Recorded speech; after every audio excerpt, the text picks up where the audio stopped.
नमस्कार दोस्तों, मैं आरडी यादव जॉब मंत्रा चैनल पर आप सभी का स्वागत करता हूं। आशा करता हूं आप सभी लोग अच्छे होंगे और अपनी तैयारी बेहतरीन तरीके से कर रहे होंगे। दोस्तों, आज हम बात करने जा रहे हैं Allahabad high court group C और ग्रुप डी की वैकेंसी के बारे में। इसकी क्या स्ट्रेटजी होनी चाहिए, सही स्ट्रेटजी क्या होनी चाहिए। मेरा हमेशा से यही मानना रहा है कि नोटिफिकेशन आने से पहले आपकी तैयारी कंप्लीट हो जानी चाहिए, अगर आप किसी एग्जाम के प्रति लगे हुए हैं तब। अदरवाइज अगर आप तैयारी कर रहे हैं, सिलेबस सबका लगभग कॉमन रहता है, कुछ चीज़ें अलग रहती हैं। कोई ऐसा नहीं है कि आप जीएस सिर्फ और सिर्फ हाई कोर्ट के लिए पढ़ेंगे या हिंदी सिर्फ और सिर्फ हाई कोर्ट ग्रुप सी और ग्रुप डी के लिए पढ़ेंगे। जो भी चीज़ें पढ़ेंगे वो हर एग्जाम में काम आता है। अ, ऐसा नहीं है कि आप नोटिफिकेशन आने के बाद ही तैयारी स्टार्ट करें। जो भी आप तैयारी कर रहे हो अच्छे से तैयारी करते रहें, उसी से तैयारी से आपका हर एग्जाम निकलने लगेगा। ऐसा नहीं ग्रुप सी और ग्रुप डी के आगे सिर्फ और सिर्फ उसी की तैयारी करेंगे। सब चीज़ तो कॉमन रहता है, जीएस कॉमन है, हिंदी कॉमन है और आपका मैथ हर जगह आता है। थोड़ा चीज़ें जो अलग रहती है उसको अलग से कर लिया जाए तो चीज़ें काम बन सकता है। और नोटिफिकेशन आने से पहले चीज़ें तैयार हो जाएँ तो बाद में रिवीजन करने का अच्छा मौका मिल जाता है। अदरवाइज़ नोटिफिकेशन आने के बाद पैनिक लोग कर जाते हैं, कैसे तैयारी करें, क्या ना करें, कैसे पढ़ें, क्या ना पढ़ें, तमाम सारी चीज़ें होती हैं। वैकेंसी तो आना श्योर है, लेकिन अभी कब तक आएगा इसके लिए थोड़ा-सा वेट आपको करना पड़ेगा। थोड़ा चीज़ें फाइनल हो जाएँ, तभी आपको बता पाएँगे एग्ज़ैक्ट डेटा क्या है। अभी तो कुछ डिस्ट्रिक्ट से ब बचा हुआ है, उनका आया ही नहीं है वैकेंसी का डिटेल ही। लगभग जल्दी अब आ गया आएगा। और चीज़ें फाइनल हो जाएँ, किस पोस्ट पे कितनी सीटें आ रही हैं, तब जाके काम स्टार्ट होगा। चांसेज़ है जल्दी आने का, लेकिन इतना भी जल्दी नहीं है कि अगले महीने वैकेंसी आ रही है, ऐसा कुछ नहीं है। अभी समय लगेगा, 2-3 महीने तो कहीं नहीं गए आराम से, क्योंकि हाई कोर्ट का भी एग्ज़ाम आरओ का एग्ज़ाम भी थोड़ा डिले हो गया है। तो 2-3 महीने, 4 महीने तो वेट करना पड़ेगा, लेकिन इसी में आपको तैयारी ऐसी कर लेनी है, नोटिफ़िकेशन आए तो सिलेक्शन हो जाए। 3-4 महीने इसके लिए सफिशिएंट होता है तैयारी करने के लिए। तो तमाम सारी चीज़ें आज हम बात करेंगे आप लोगों के साथ, कैसे-कैसे क्या पढ़ना चाहिए, क्या नहीं पढ़ना चाहिए। अगर इस एग्ज़ाम पे फ़ोकस कर रहे हैं तब। इसमें तैयारी करने से फ़ायदा ये है कि आपको अपने डिस्ट्रिक्ट में नौकरी मिल सकती है। सबसे बड़ी बात यही है कि आपको अपनी कचहरी में नौकरी मिल सकती है, जहाँ आपका घर है। कचहरी कचहरी में नौकरी मिलना समझ रहे हैं बहुत बड़ी बात होती है, क्योंकि हर दूसरा घर जो है कचहरी से पीड़ित है। कचहरी में कोई न कोई केस लगा हुआ है। तो तमाम सारी चीज़ें होती हैं, इस नौकरी के बहुत सारे प्रॉन्स और कॉन्स हैं। बहुत मज़े की भी नौकरी है, कुछ लोग नहीं झेल पाते हैं। लेकिन अपने डिस्ट्रिक्ट में नौकरी मिलना तो काफ़ी सही रहता है। थोड़ा टफ ही है, लेकिन काम चल जाता है। डिस्ट्रिक्ट की नौकरी का जलवा अलग होता है।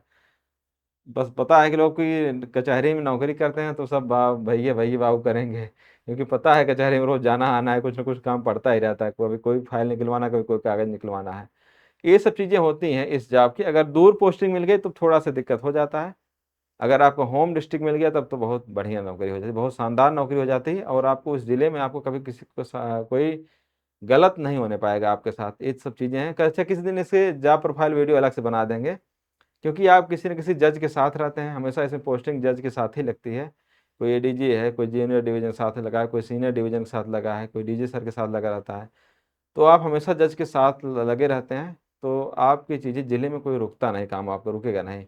ये सब चीज़ें, लेकिन होम डिस्ट्रिक्ट पोस्टिंग होना उसके लिए ज़रूरी है। होम डिस्ट्रिक्ट पोस्टिंग के लिए नंबर भी अच्छा आना चाहिए, तभी होम डिस्ट्रिक्ट पोस्टिंग हो पाएगी। नौकरी का असली मज़ा तभी मिलता है जब आपकी होम डिस्ट्रिक्ट पोस्टिंग हो। अगर आईएएस भी बन गए, तमिलनाडु में पोस्टिंग है, नागालैंड पोस्टिंग है, फिर क्या ही मतलब निकलता है। यहाँ तो कोई मतलब ही नहीं। यहाँ वालों को ये लेखपाल हैं तबेरा वाला बना के रखे हुए हैं। एसडीएम है यूपी में तो अलग बात होती है। तो तमाम लोग जो दूर कैडर मिला हुआ था वो एसडीएम की पोस्ट लेने के लिए यूपी पीछे देते हैं। वही तमाम सारी चीज़ें हैं। अगर होम डिस्ट्रिक्ट मिल गया तो अच्छा है, होम डिस्ट्रिक्ट के लिए अच्छा नंबर लाना पड़ेगा। तो चलिए ठीक है, वो चीज़ें बाद में बताएँगे आप लोगों को जॉब प्रोफाइल के बारे में। तो यहाँ पे संकल्प बैच भी स्टार्ट हो गया है, जिसमें आपके ग्रुप सी और ग्रुप डी की तैयारी के लिए, जिसमें लाइव रिकॉर्डेड क्लास है, पीडीएफ नोट्स मिलेगा, 7000 प्लस टॉपिक वाइज एमसीक्यू है, 10 फुल लेंथ मॉक टेस्ट है, कंप्लीट गाइडेंस आपको मिलेगा अगर आप ग्रुप सी और ग्रुप डी की तैयारी करना चाहते हैं और हमारे बैच से जुड़ना चाहते हैं। तो इसमें तमाम सारी चीज़ें कराई जाएँगी। अब वो सब चीज़ें बाद की चीज़ें हैं। पहले मेन मुद्दे पे आते हैं, इसका सिलेबस क्या है? और बहुत सारे लोग अफ़वाह उड़ाएँ कि सिलेबस बदल रहा है, तो अभी ऐसी कोई चर्चा नहीं है, सिलेबस वगैरह पे कुछ भी काम नहीं हो रहा है, ठीक है? तो सिलेबस पे कोई काम नहीं हो रहा है। तो अब हम बात करेंगे सिलेबस आपका क्या है। एक तो पहले हिंदी है, इंग्लिश है,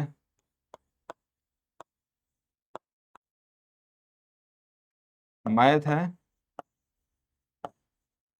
और आपका जीके और जीएस है।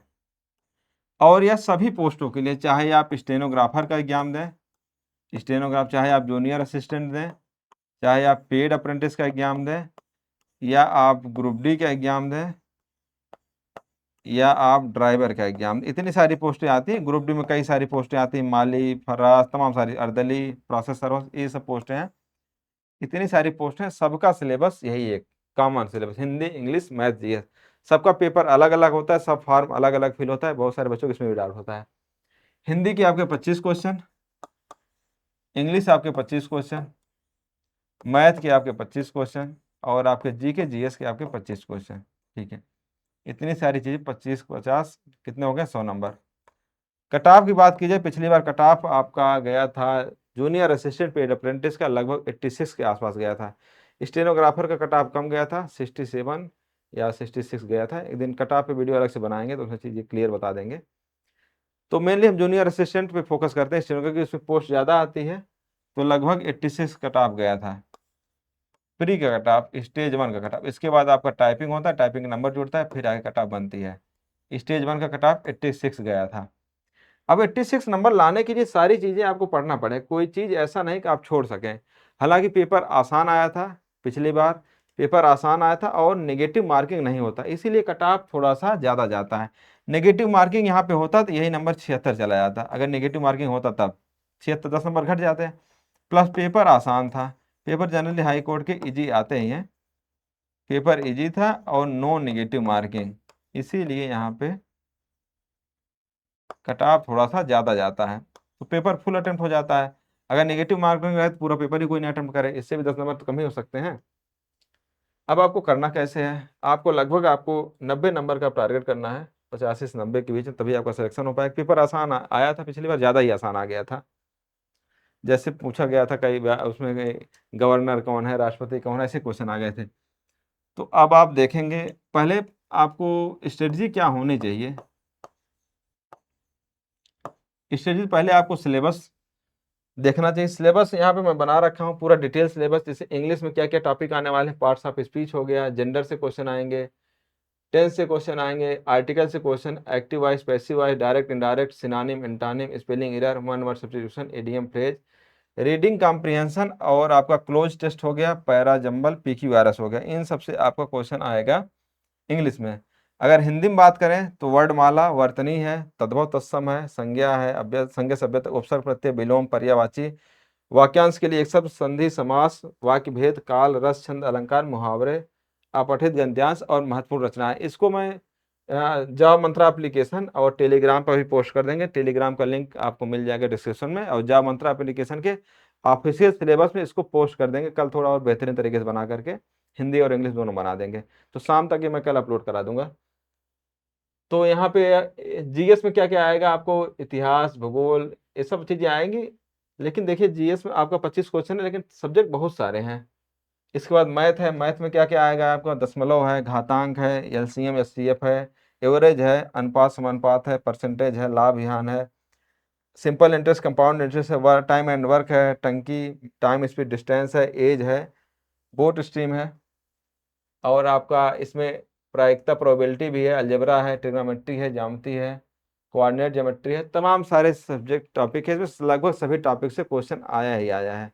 ठीक है, लेकिन अब इसको करना कैसे है, थोड़ा सा आप इसको अब कैसे पढ़ना है, पहले तो आपको बता दिया यहाँ पे स्ट्रेटजी के लिए। ठीक है, पहले आपको PYQ पढ़ना है, प्रीवियस ईयर क्वेश्चन। बिना PYQ के आप आइडिया नहीं लग पाएंगे किस टॉपिक से ज़्यादा क्वेश्चन आए, किस टॉपिक से कम क्वेश्चन आए। PYQ पढ़ना कंपलसरी है। PYQ हम बहुत जल्द स्टार्ट कर देंगे यूट्यूब पे, कंप्लीट PYQ दे देंगे आपका, हिस्ट्री का अलग, ज्योग्राफी का अलग, इंग्लिश का अलग, मैथ का अलग, तो वहाँ से PYQ आप कवर हो जाए। बाकी कोई बुक वगैरह मार्केट में आ जाएगी तो वहाँ से ले सकते हैं आप। पहले PYQ देखने के बाद आपको थोड़ा सा आइडिया लग जाएगा क्वेश्चन कैसे कैसे आते हैं। PYQ पूरा कर लेंगे तो काफ़ी आपको अंदाज़ा लग जाएगा। वैसे मैंने जब RO का PYQ रिकॉर्ड किया तो उसमें group D, junior assistant, steno का सबका PYQ ऐड कर लिया था। तो PYQ आपको कंपलसरी है, मस्ट, तो PYQ करना ही करना है। उसके बाद आप सब्जेक्ट पे बात करते हैं। हिंदी के लिए आप हिंदी सब सब्जेक्ट सब टॉपिक पढ़ना ही पढ़ना है, लेकिन कौन सा टॉपिक कितना कितना इंपॉर्टेंट है सब चीज़ें बाद में हम एक बार बताएंगे। हिंदी के लिए आप राजपाल संघ की बुक फॉलो कर सकते हैं, बढ़िया बुक है और यहाँ से आपका हिंदी कवर हो जाएगा। थोड़ा शार्ट में पढ़ी, हिंदी आसान आती है, उतना टफ भी नहीं आती। राजपाल सिंह की बुक से आप हिंदी की प्रैक्टिस कर सकते हैं, ठीक है। मैथ के लिए आप एसएससी वाली बुक प्रेफर कर लीजिए, SSC previous year, SSC previous year की बुक, और वही चैप्टर आपको फॉलो करना है जो जो इसमें सिलेबस दिया गया है। हर चैप्टर से आपको 200 क्वेश्चन करना है, 200।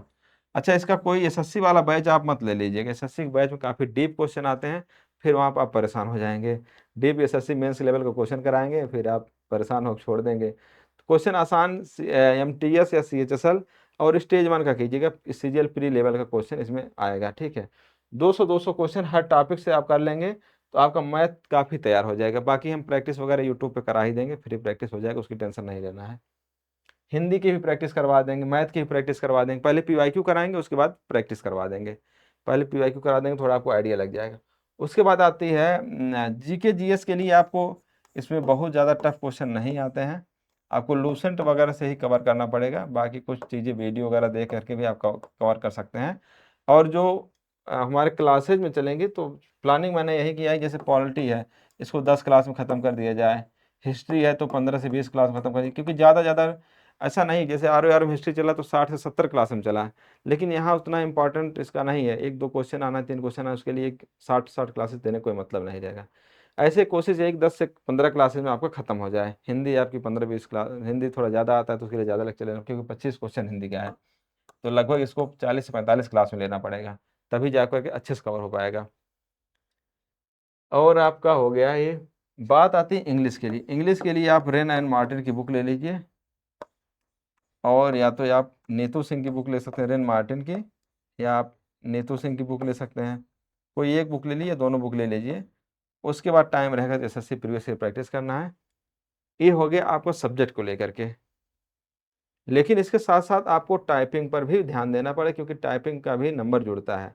तो टाइपिंग के लिए आपको करना क्या है, 1 घंटे टाइपिंग करना है। अगर टाइपिंग बिल्कुल नहीं आता है, 1 घंटे टाइपिंग कीजिए, और टाइपिंग आप एक ही स्टार्ट कीजिए अभी, या तो हिंदी स्टार्ट कीजिए या तो इंग्लिश स्टार्ट कीजिए, ठीक है। टाइपिंग दोनों करना है, पहले एक ही स्टार्ट कीजिए सीखना, या तो हिंदी या तो इंग्लिश। हिंदी में आपको कौन सा टाइपिंग करना है, मंगल इंस्क्रिप्ट, मंगल इंस्क्रिप्ट, याद रख, कोई कुर्ती दे वगैरह मत सीख लेना, मंगल इंस्क्रिप्ट। हिंदी टाइपिंग बहुत ज़्यादा आइडिया नहीं, लेकिन मंगल इंस्क्रिप्ट टाइपिंग होता है। और इंग्लिश तो नॉर्मल है, हिंदी में चाहिए स्पीड 25, इंग्लिश चाहिए 30। 1 घंटे चाहे हिंदी सीखी चाहे इंग्लिश सीखी, एक सीख लें तब दूसरा स्टार्ट करें, दोनों साथ में सीखेंगे कन्फ्यूजन हो जाएगा। तो आपको टाइपिंग 1 घंटे स्टार्ट करना है। अगर ये सब चीज़ें तैयार हैं तो आप टाइपिंग कीजिए, बाकी जिस भी एग्जाम की तैयारी करें उस एग्जाम की तैयारी कर सकते हैं। तो पहले आपको मस्ट पीवाईक्यू है, उसके बाद ये सारी चीज़ें बुक बता दी हैं, बुक से आप कवर कर सकते हैं। बाकी जितना हो सकता है यूट्यूब पे पीवाईक्यू वगैरह और एक्सपेक्टेड क्वेश्चन प्रैक्टिस हम टीचर हमारे आप खुद करा देंगे। बाकी जो होगा जीएस वगैरह स्टैटिक जीके टाइप ज़्यादा आता है, जीके जीएस में स्टैटिक जीके का पोर्शन ज़्यादा आता है। अब स्टैटिक जीके में पॉलिटी वगैरह तो सब स्टैटिक जीके, क्योंकि बहुत सारे फैक्ट ऐसे हैं वही आना है, तो उसमें चेंज तो होना नहीं है। जैसे राज्यसभा, लोकसभा, तमाम सारी चीज़ें बहुत लिमिटेड टॉपिक है, तो वहाँ से आ जाएगा। और इसमें आपको क्या बता सकते हैं, आपको स्ट्रेटजी के लिए यही हो गया। अब टाइमिंग का है, देखिए बहुत सारे बच्चे होंगे कहेंगे सर नोटिफिकेशन आया नहीं, आप स्टार्ट कर दिए हैं, बैच स्टार्ट कर दिए हैं। देखिए नोटिफिकेशन का वेट हम भी नहीं कर सकते और आपको भी नहीं करना चाहिए। अगर इस एग्ज़ाम की तैयारी करना है तो तैयारी कीजिए, अगर आप दूसरे एग्जाम पढ़ रहे हैं तो पढ़ते रहिए। सिलेबस सब कॉमन है, जो बाद में बचेगा उसको अलग से कर लीजिएगा। तो मेरे कहने का मतलब जिसको लेना हो, पढ़ना हो, पढ़ सकता है, खुद भी पढ़ सकता है, बैच से भी पढ़ सकता है। बहुत सारी चीज़ें हैं, बहुत सारी चीज़ें क्या ही बता दें आपको, बुक बता दिया हूँ, बुक से भी पढ़ सकते हैं, बैच जिसको लेना बैच से पढ़ लेगा, ठीक है। जिसको नहीं पढ़ना है अपना दूसरा एग्जाम बता दूसरा एग्जाम तैयारी करे। तो यही सब चीज़ें हैं, अगर पढ़ना चाहते हैं तो आप पढ़िए, लेकिन टाइपिंग भी साथ में कीजिए, साथ में आपका ये सिलेबस वगैरह है, पीवाईक्यू वगैरह करना पड़ेगा आपको। तो स्ट्रेटजी और आपको क्या बताएं, बुक बता दिए, स्टडी प्लान वगैरह कोई ज़रूरत है नहीं। प्रैक्टिस के लिए हम बता देंगे, प्रैक्टिस के लिए बाद में, अभी पहले आप पीवाईक्यू सॉल्व कीजिए। पीवाईक्यू के जब तक एग्जाम नहीं आ जाता तब तक ये सब चीज़ें तैयार करते रहिए। तो सिलेक्शन का यही है, बाकी संकल्प बैच चल रहा है, ज्वाइन करना चाहें तो ज्वाइन कर सकते हैं, आपके ऊपर है। ज्वाइन करेंगे तो बेहतरीन कंटेंट वगैरह मिल जाएगा आपको, मैथ के लिए कहीं भटकना नहीं पड़ेगा, इंग्लिश के लिए भटकना नहीं पड़ेगा, मैथ वगैरह सब अच्छे से करा दिया जाएगा, और साथ में आपका हिंदी करवा देंगे अच्छे से। तो आपको चारों सब्जेक्ट अच्छे से पढ़ना पड़ेगा। अगर आपको 90 नंबर का टारगेट करना है तब अच्छे से जीके जीएस बहुत बेहतरीन तरीके से पढ़ना पड़ेगा। स्टैटिक पोर्शन ज़्यादा आता है, कोशिश हम करेंगे वो हम ही करा दें। तो ये सब चीज़ें हैं, आप लोग अच्छे से पढ़िए, बेहतरीन तरीके से तैयारी कीजिए और जॉब मंत्र के साथ जुड़े रहिए, फॉलो कीजिए, तो आपको ऑथेंटिक जानकारी मिलती रहेगी और आपकी तैयारी भी अच्छे तरीके से होती रहेगी। बाकी शाम को मैं क्लास कराता रहता हूँ 10:30 बजे, उसको पढ़ेंगे अच्छे से, तमाम सारे एग्ज़ाम वहाँ से आप क्वालीफाई कर सकते हैं। आज के लिए इतना ही, thank you, best of luck, best wishes, मिलते हैं नेक्स्ट वीडियो में, नेक्स्ट लेक्चर में। सभी को अग्रिम शुभकामनाएँ, आप सभी लोग जल्द से जल्द नौकरी पा जाएँ।